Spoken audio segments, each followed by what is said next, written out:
and how that's impacting the industrial space and in particular manufacturing. So I'm going to start out and I'm going to talk about some trends in manufacturing and our vision of how technologies that are being created out of the Internet of Things are creating value and opportunities, but also challenges for companies that are in the manufacturing sector. Paul's going to talk a little bit about the architectural investments and the evolution that Cisco's making to support manufacturers in embracing and leveraging the Internet of Things and its technologies. And I'll wrap up, Paul and I will wrap up with what Rockwell and Cisco are doing together for manufacturers. Absolutely. Okay, for those of you who may not be familiar with Rockwell Automation, we're about a $7 billion company, the world's largest that's solely focused on industrial automation. So manufacturers around the world use our products and solutions to automate their manufacturing production systems and to drive efficiencies and gain productivity in their manufacturing operations. So you've heard a little bit about us. We wanted to know the type of audience that we were speaking to. How many of you represent a manufacturing company? Okay, so there's a few. How about solution providers, system integrators into the industrial or manufacturing sector? Okay, and okay, good. So that gives us a good perspective on who we've got here. Okay, so I'm going to tell you a little bit about some of the trends that we see happening in the world, as well as in the manufacturing environment, that we think are important and how the Internet of Things and new connected technologies are impacting manufacturers. If you look at global demographics, we believe this is going to have a significant impact on manufacturers in the future. So the rise in global population, as well as the emergence and the increase in the global middle class, are going to put greater demands on manufacturing and subsequently greater demands for natural resources, as well as on infrastructure. And so we see increases in automobile consumption, in water requirements, in natural resources required to build and support infrastructure. And capacity expansion alone are not going to allow manufacturers in the industrial space to meet these demands. So what it means is extracting raw materials and resources from harder to reach places and becoming much more efficient about the resource usage that there is in manufacturing operations. So there's a significant investment over the next few years and for the foreseeable future, not only in capacity expansion, but also in driving efficiency into manufacturing operations. Traditionally, and for those of you who are in manufacturing has been accused of being a technology laggard in the past. So industrial operations and industrial plants are built and they operate for many, many, many years. Technologies are installed and may be in operation for 15, 20, 25 years. But we believe that's changing. And new technologies are coming into the manufacturing space and really evolving manufacturing from being isolated operations to being more integrated and more responsive operations. Automation and automation investments are not about automating labor anymore. It's really about automating processes and leveraging information from processes to make better decisions. In addition, where plants typically had expertise, domain expertise that was resident in the plant, and domain experts really throughout the world and located in each of the plants, it's really moving towards a more collaborative network of global domain experts who are supporting plant operations. We call this more integrated, responsive manufacturing operation the connected enterprise. And we believe that connecting machines to the enterprise and throughout the supply chain are going to create value for manufacturers and enable them to compete in today's environment. If you think about connecting machines and devices to the enterprise and throughout the supply chain, there's a number of breakthroughs that can be achieved in manufacturing operations. One area is in food production. Think about safer and more sustainable food production with the ability to track and trace food supplies from raw material through production and to the end customer. More efficient water treatment can be accomplished by better control of water transmission and water treatment through intelligent motor control solutions. Better energy management. Manufacturers who have the ability to monitor, to track, visualize, and control energy usage will have a better opportunity to manage energy within their operation. And more affordable oil and gas production. With the use of advanced process control, better analytics on the process, oil and gas manufacturers are able to produce more affordably. In any given plant, there's a lot of smart things and lots of data that's created every millisecond in the real-time control of plants. But until today, manufacturers have not really capitalized on all of the information that's being produced by all of their various assets. So we believe that connecting via a network and being able to access that data, visualize it, and use it across the operation and the enterprise is key for a customer, for a manufacturer to be able to more efficiently control their production processes. Manufacturers will be impacted and can leverage technologies that are being developed as a part of the Internet of Everything. And we believe that there are a number of enablers to the connected enterprise. First off is cloud. Cloud is enabling manufacturers to be able to collect and analyze information from many remote assets. So manufacturers can monitor and collect information from assets that are located around the world. In addition, mobility. The proliferation of standard Ethernet in manufacturing environments are now enabling manufacturers to see information on their production processes anywhere, at any time, and on any device. Big data and analytics I talked about every millisecond. A lot of information and data is being produced by manufacturing assets to be able to perform real-time control. But the ability to collect, analyze, and visualize all of this substantial data is going to enable manufacturers to better make decisions and run their production and operations. We think that sensor technology for the industrial space will continue to become more intelligent, and more devices are being added to industrial networks. And with all of this, and the ability to access and leverage information across the manufacturing environment, security as a technology will become more and more important.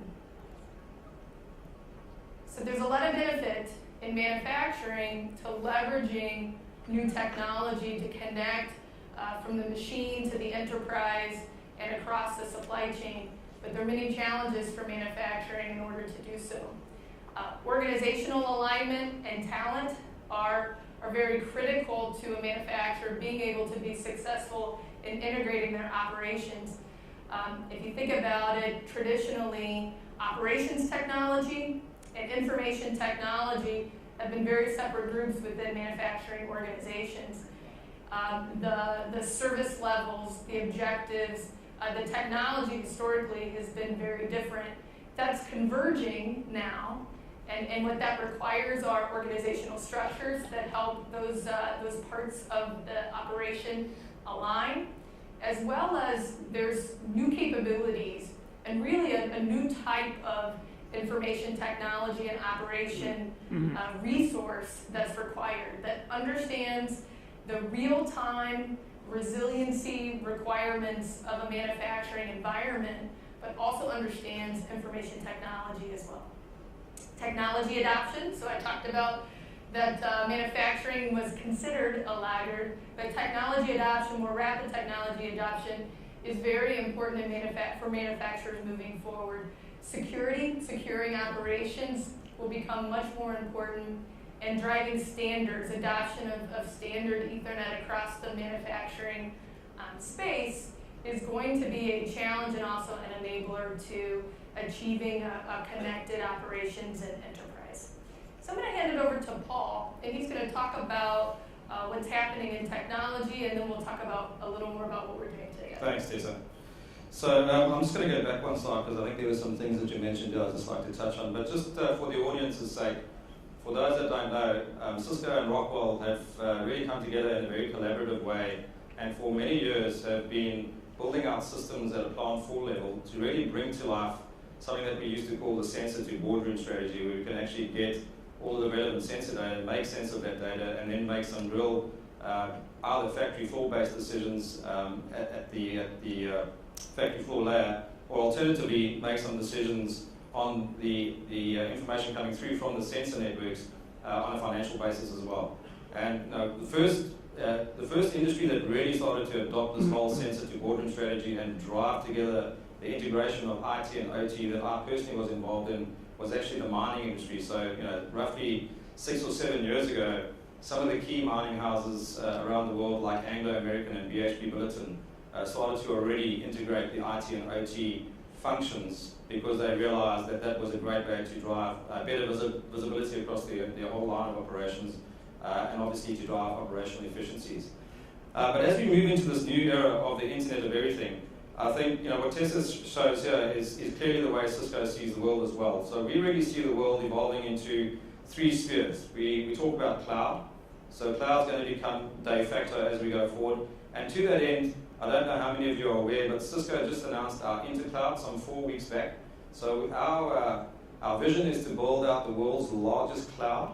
And the idea there is to ensure that we have open systems technologies that allow the various cloud providers around the world to use a common set of protocols, a common set of network interfaces, etc., to be able to swap data, and for you as customers to be able to burst into any cloud and leverage that cloud's capability. From a mobility standpoint, I just want to bring you back to the early days of IPT. What Cisco did there is we actually took the whole idea or notion of running a PBX. We put that functionality and the various system calls into the heart of the network and spawned IPT, and that was roughly 10 years ago. And today, I don't think there's a person in the room probably that hasn't got some kind of IPT connectivity that they use in their daily lives. And so from that extends this notion of driving mobility across all the platforms. And to that end, what you'll find is that Cisco is developing and spending a huge amount of R&D in developing unified access capabilities that allow you at a factory floor layer, for example, to use mobile kind of devices, but not just at the factory floor layer. In fact, globally, you'll be able to use mobile devices, and that whole interconnectivity of wired and wireless is what starts to enable the whole idea and notion of sensor networks coming to life. And then we group the rest of those that you see on the screen here into the IoT, so the Internet of Things. And that talks to smart things connecting at the edge of the networks. It talks to this massive amount of data that's coming at us, and how do we analyze this data, and I guess most importantly is this notion of being able to secure these networks right at the edge, because that's going to be fundamental to us being able to control the data flows and make sure that we don't have any breaches of our data. So what is Cisco doing differently? So I just want to take some time out and say, right, you've heard of what everyone thinks is happening in the industry, and I think Tessa encompassed that very clearly when she talked about the 14 trillion. I've heard figures of $19 trillion of value, but we all realize there's massive amounts of value that can be gleaned if we just drive an appropriate way of managing the Internet of Things. And so what I want to talk about today is just give you some insights into how Cisco sees this, how we are adapting our technology to take advantage of the Internet of Everything and actually to enable the Internet of Everything. And so the one myth I'd like to dispel right at the start of this presentation is this whole notion of software-defined networking. So you might have heard, and I'm talking to people, and it's become quite a buzzword, SDN in the industry. And really what SDN is talking about in today's conversation is being able to virtualize your servers, virtualize your storage, and virtualize your networking environment in the heart of the data center. And that assumes that you've got infinite bandwidth. And so let's go back to the reality. And so from a manufacturing standpoint, I think it's very, the people in this audience are typically very cognizant of latency issues. And so if you start thinking about software defined, and you start thinking of how sensitive applications are to latency, it becomes very hard to believe that you're going to be able to round trip every piece of sensor data that comes at us to a data center for processing and back to the edge where it needs to take some action. So again, in the manufacturing world, in the mining world, in the oil and gas audience, we find that resiliency is key, deterministic networks are key, because when things go wrong at the plant floor level or in a stope or on a rig, catastrophes can happen. So we really do need to have deterministic networks. We need to eradicate any latency that might exist in the network. Clearly we've spoken about security, but the other key issue is that data is actually growing faster than bandwidth. And so when we look at the new IoT computing model that Cisco is now building towards, we start talking about a platform for distributed intelligence. And here we're talking about assuming that there's going to be limited bandwidth, there's going to be variable delay, and certainly intermittent connectivity in some of our more rural parts of our operations between the data center and the end device or the end sensor. And so what Cisco's come up with is this notion of fog computing. And the idea is to ensure that we have processing power available at the edge of the network. So not just in the heart of the data center, but at the edge of the network, which could be, as an example, a rig operation in the middle of the ocean. Right? How do you actually drive integrated operations through the ability to process data at the edge? So with that, we're introducing Cisco's IOX. So what we're taking is Cisco's iOS operating system, which typically drives around 70% of the internet traffic today and has done for the past 27 years. And we're starting to ensure that we are enabling not just the network protocols, but the communication protocols, the server architecture protocols as well in terms of the operating system, as well as the storage environment, and bringing to bear the ability to actually do full processing at the edge of the network. And we're doing that through a construct that we call the ACI construct, which is what we term the application-centric infrastructure. And what that enables us to do is to allow partners, yourselves as customers, to actually now start to bring your own applications to bear, bring your own interfaces to bear, because we're opening up this environment to our partners and customers, and we'll talk a little bit about that as we go forward. So the next model for generation, model for the next generation of IT is what you see in front of you here. So the way Cisco is looking at our entire stack is to say, how do we produce products and applicationware that allows us to tie the application world of today as well as in the future to the infrastructure and ensure that we are able to deliver application cognizance from the heart of the data center to the edge of the network. And ACI is the principle that now allows us to provide programmability right from the application in the data center and in the server architecture, right through the WAN architecture and straight into the access layer.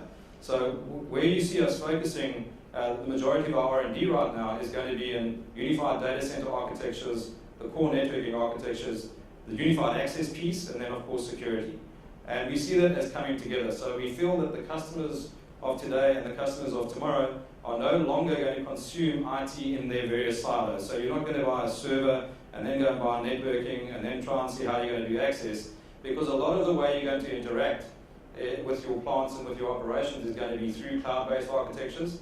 And so the cloud itself needs to be unified as a construct from an architectural standpoint for you to be able to deliver the promise of IoT.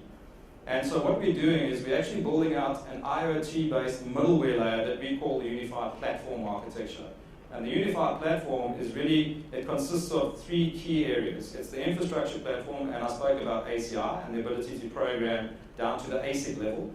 And then we talk about the application enablement platform, and this is where we need to be able to orchestrate the application layer. And as I said, there's different applications that are coming at us every day now. And so we've got some of the traditional applications, like we've got the SAP ERP structures, we've got Office 365 from Microsoft that need to be able to operate in this new cloud world. So we're building out the APIs for these applications to work together with our vision for the intercloud.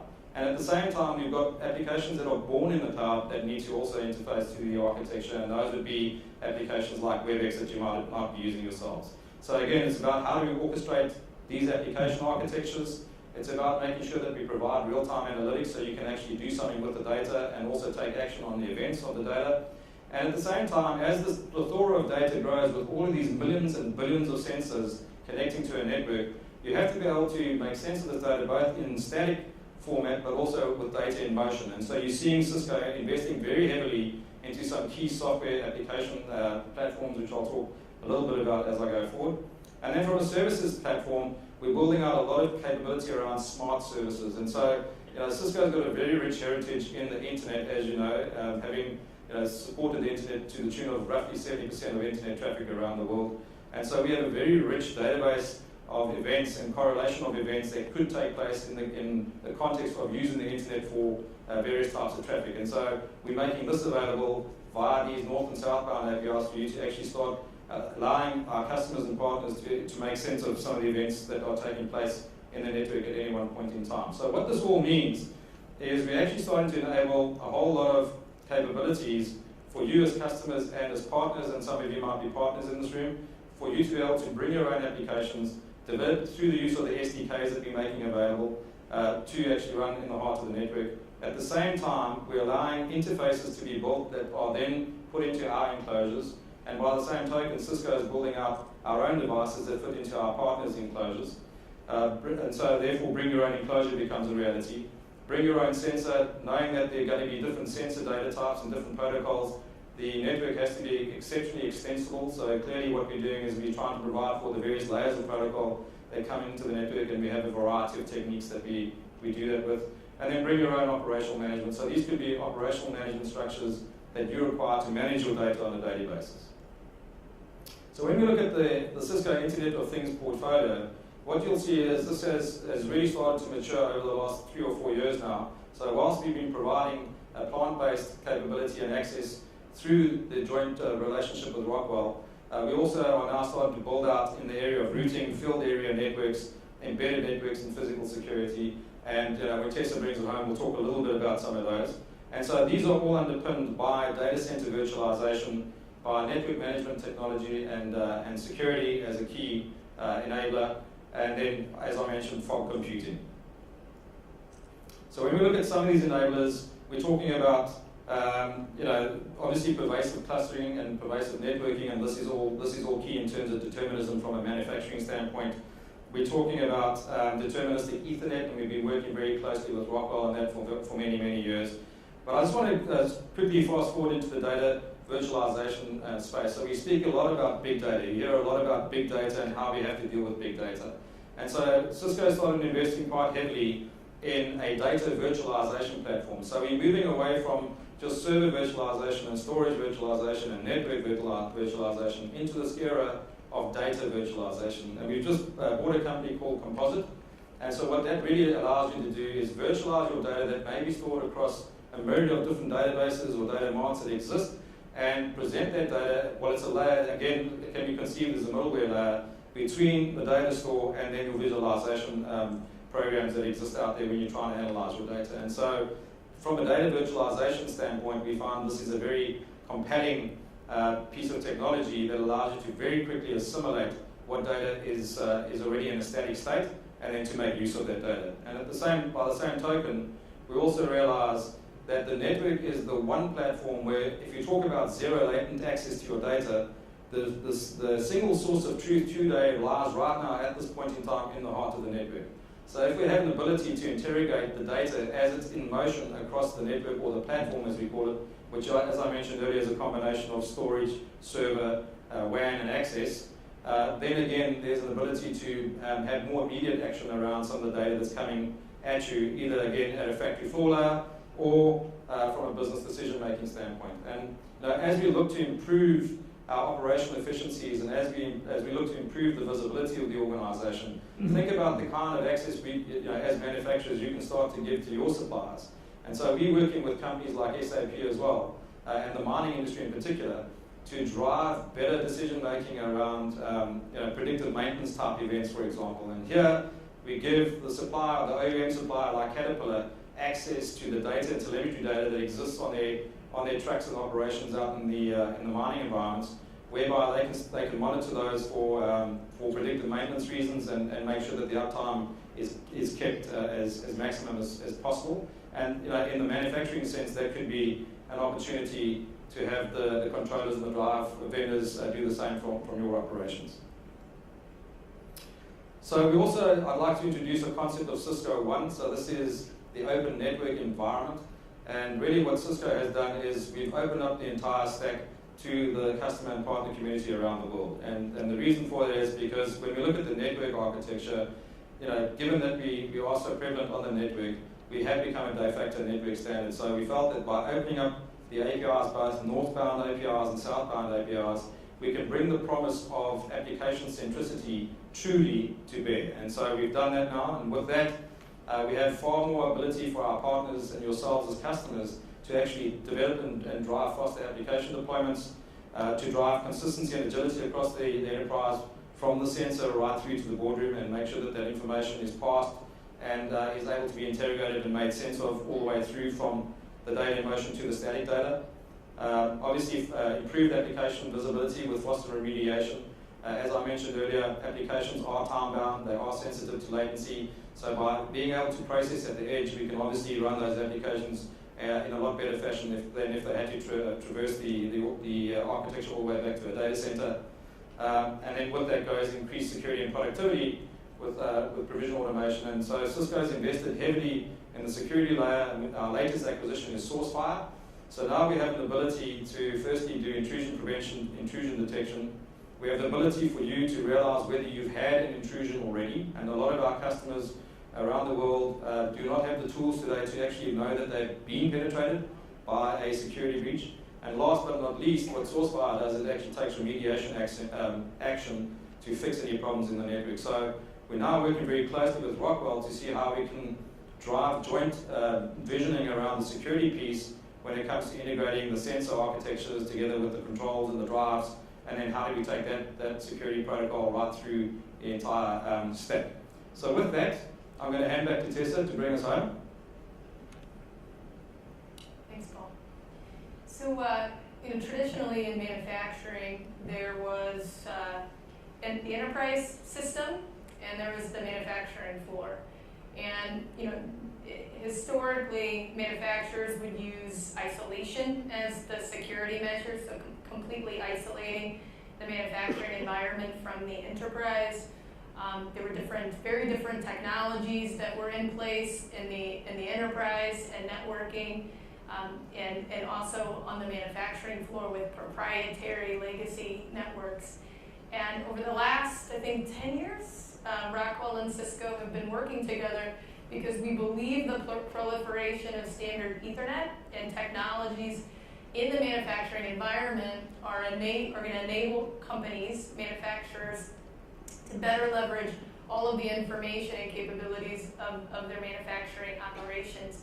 And so we've been driving towards the use of Ethernet IP, which is standard Ethernet, in a manufacturing environment. We've been collaborating on technologies, best practices, architectures, and tools to assist manufacturers. And so we're working very closely together, as Paul said, around security architectures, network architectures, and as we think about cloud and its deployment in manufacturing spaces and the implication of manufacturing, we're staying very close on those technologies. I thought I'd give you a couple of examples of where some of the results of the Rockwell-Cisco collaboration over the last few years. So we started our collaboration really around a better joint understanding of the manufacturing space and some of its challenges. And we quickly decided that the manufacturing space lacked the technology that would enable them to connect the plant floor to the enterprise. And so we began our collaboration really around the development of an industrial Ethernet switch. So it's kind of got the best of Rockwell and the best of Cisco, with Cisco iOS technology industrialized for the manufacturing space, and the ability for IT to use all of the tools that they're familiar with to configure and manage the device, as well as on the operation side, using the tools that they have to manage and monitor the device on their side. We've extended that to wireless with mobility and also mobile applications increasing in the manufacturing space. Industrial wireless is accelerating in terms of its installations and the applications that can be moved to wireless in the manufacturing space. And so we thought it was important to bring out an industrialized wireless access point together. The Stratix router was our first collaboration around a services router device, bringing some security and routing capability into the manufacturing space. And we collaborated, Cisco, Rockwell, and others, to develop what we call an industrial data center, which is a packaged, validated, tested data center intended for the manufacturing space that leverages virtualization, is packaged with manufacturing applications of visualization, data management, configuration tools, all in the manufacturing environment, reducing the cost and risk of deploying infrastructure inside the manufacturing space. Beyond product and technology collaboration, we've been working for a number of years on what we call reference architectures. So these are architectures that we build, we test to reduce the cost and risk to manufacturers when deploying architectures, connecting the manufacturing floor to the enterprise. So we test, we publish architectures, best practices, recommendations. They range from networking around motion control, process control, discrete control, to also include security architectures as well. And so these are really a validated network architecture across industrial applications that allow manufacturers to very easily reference and understand how to deploy an Ethernet network in a manufacturing environment.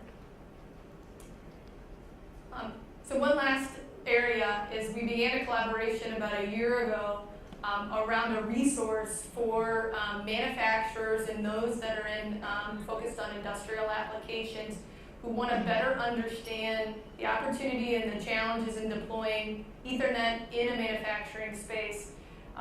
Cisco, Rockwell, and Panduit collaborated to create the Industrial IP Org. It's an open consortium. It's focused on educational resources and information for manufacturers, suppliers, device manufacturers to understand best practices, technology, and what resources are available to support you when deploying Ethernet architectures in a manufacturing environment. And so with that, I think we're just about on time. So we have a few minutes. Are there any questions?